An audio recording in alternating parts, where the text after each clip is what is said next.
From WESH 2, this is breaking news. We're getting you back to that breaking news in Orlando. Yeah, Orlando Police Chief Eric Smith with an update on that scene on Shining Willow Terrace. Let's go ahead and listen in.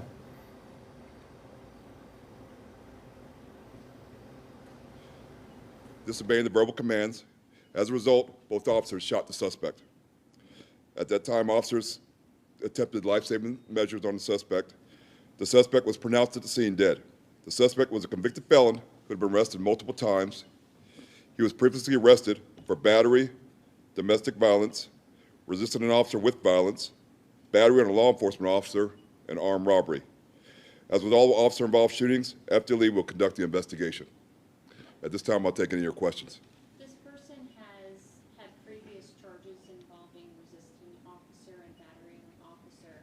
In cases like this, can you talk about what these officers put their lives on the line every day when they have situations like this and how they have to kind of think quickly in scenarios like this? Yeah, so officers have to make split-second decisions. Officers put their life on the line every night going out here to protect our city. They do a great job of it. But like in this incident, when somebody has a gun on them, everything is heightened. Everything is, for them, it's going a mile a minute. They have to make split-second decisions. This suspect, he turned, he ran. They gave him more verbal commands. He refused the verbal commands. The gun fell into the ground once he was tased. He was given a chance again to lay down on the ground and to give up. He chose to reach out and reach for the gun very quickly, and the two officers were forced to shoot him. So it's unfortunate this incident had to happen. Chief, did you say multiple calls came in about this domestic situation? Yes, we had 3 calls that came into us from different people. We believe 1 was from inside the house and 2 were from other people. Not sure if they were neighbors or people. There were people outside, so not sure who actually was the ones who placed the calls. But we actually met with a female who was inside. The first officer went in and talked to the female. Then he came back out when the other officer realized the guy outside was armed. You mentioned his previous record. Were there ever previous calls to this specific address for similar situations? I'm not sure of that. I'm not sure of his arrest, because he did have arrest on November 14th, which was for domestic violence and battering a law enforcement officer. But we're not sure where that happened at. We're still researching that, so we'll let you know. I know you said there were calls coming in about this, but can you talk more about what led up to this and the incident that happened leading up to showing up with seeing him on the porch? So basically all the calls came in, said there was a loud disturbance, a domestic disturbance, people arguing, a male and female who were arguing inside the house, and that's what brought us there. But we got multiple calls, which is good. We're glad people call in to help their neighbors, to help their fellow people, fellow residents. We want you to call in. Definitely call in and give it a chance for us to get there, because who knows what could have happened if we didn't respond to this call. I know it's like split-second decisions. Was he on the ground when he was shot, or was he trying to run, or was he on the ground reaching for a gun? So he pulled out the prongs and then he bent down to reach the gun. So he pulled out the prongs, sort of jumped up and reached for the gun. Just for a clearer timeline, can you repeat the time of the first few calls you received and the time of the incident? So the call started coming in, I'm assuming, right about 8:45, 9 o'clock from when it was given. The officers got there at 9:13. Can this be a dangerous situation for the community if someone is running away and jumping fences and other situations in a neighborhood? Yeah, most definitely. When somebody's armed like that and already resisting the police, running, I mean, he could have shot at the officers. Obviously, he was reaching for his gun. He could have shot at the officers. I mean, the officers who are shooting back and split-second decisions, we hope the rounds go in the right place, but all the bullets don't always go in the right place. So anytime you get in a situation like this when people are shooting, it's dangerous for the whole community. Any word on the mental health history of this guy? Like, it sounds like a very manic situation, potentially, but you guys know. Not at this time. We'll have all that when we get the full history, when we release it. Once we identify him, we're not identifying him right now because the next of kin has not been notified. The incident in the house, do you know who the yelling was between? Was it a girlfriend or somebody else? No, that'd be a part of the investigation. There was a female in the house, and then he was outside of the house, but there were also other people present, so we're not even sure if he was the one who we were there for. It never got that far. How is that female in the house? How is she doing now? Is she been taken to the station? Is she seeking any medical treatment? How is she?